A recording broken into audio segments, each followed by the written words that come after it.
Après délibération du jury, nous avons décidé d'attribuer la victoire à Benjamin de Segonzac.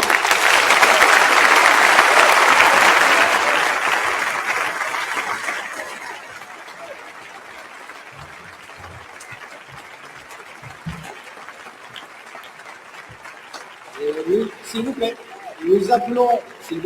nous appelons maintenant Neila Salah et Jean Proutot. Un peu de silence, s'il vous plaît.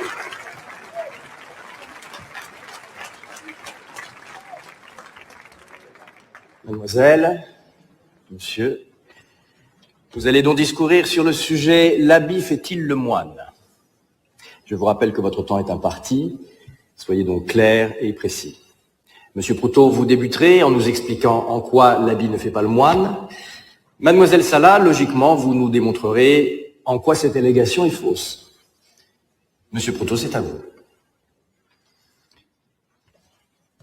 Cher Président, cher juré, cher public,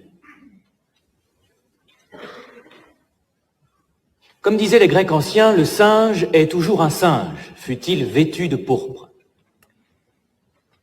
Or, nous pouvons constater à quel point notre monde en est plein de ces singes, de ces pauvres malheureux qui tentent malhabilement de travestir ce qu'ils sont. Comment leur en vouloir? Le monde est ainsi fait.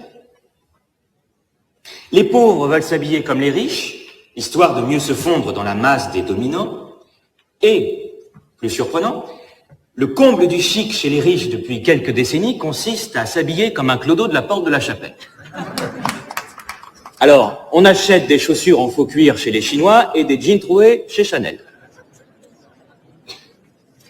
Mais heureusement, l'imposture ne dupe jamais bien longtemps. D'instinct, un enfant de 5 ans sait différencier les torchons et les serviettes. Chacun sait, au fond, reconnaître les siens. Question de code, hein? Prenons en exemple ces terroristes qui pratiquent la taquilla, cet art de la dissimulation. Ces immondes barbares qui rasent leur barbe, vont boire du champ en boîte, couchent avec des tapins, mangent du khalouf, comme ça qu'on dit. Et ils sont bel et bien habillés comme vous et moi. Donc ça ne fait pas débat. Chacun sait que l'habit ne fait pas le moine. La mini-jupe, pas la pute, et le voile, pas la sainte. Merci.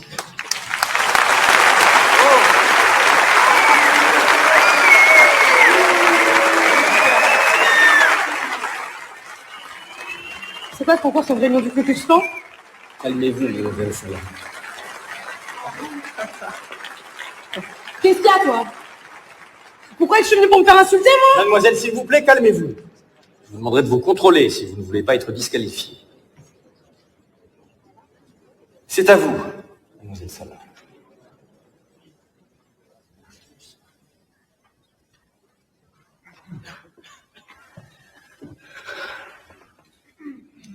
Très cher président, cher juré, cher public. Si l'habit ne fait pas le moine, alors comment devient-on moine? D'ailleurs, d'un homme qui rentre dans les ordres, ne dit-on pas qu'il prend l'habit? Si l'habit ne faisait pas le moine, cela voudrait dire qu'il faut naître moine. Or, convenez-en avec moi, on ne naît pas moine, on le devient. Simone de Beauvoir, quoi. Monsieur Proutot, s'il vous plaît. Mademoiselle Salah, reprenez. L'habit fait totalement le moine et ouvre les portes du monastère. En effet, les choses ne sont jamais autant ce qu'elles sont que quand elles ont l'air de ce qu'elles sont.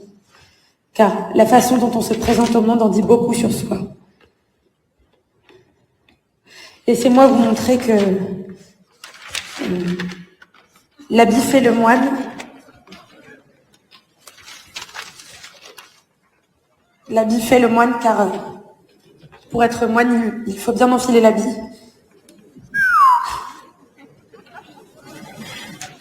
Bien dit.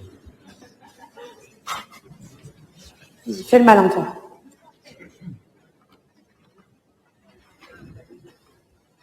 Pour conclure, vous qui vous tenez devant moi, ne portez pas l'habit qui fait de vous ce que vous êtes. Cette robe ne vous incite-t-elle pas à vous tenir plus droit ?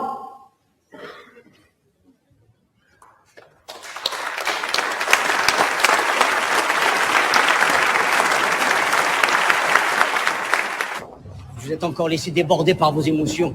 Vous auriez dû vous faire sortir. Ça fait des semaines qu'au travail, vous n'en faites qu'à votre tête. Il m'a insulté, vous l'avez entendu. Oui, et alors? Vous avez bien compris que c'était votre chance. C'est pour ça qu'il a été disqualifié. Il faut que vous appreniez à ne rien prendre personnellement, à mettre de la distance, à vous détacher, à oublier ce que les autres vont penser de vous. Si vous voulez conquérir une audience, il faut d'abord commencer par vous contrefoutre de ce qu'elle attend de vous. Exercice pratique. On y retourne.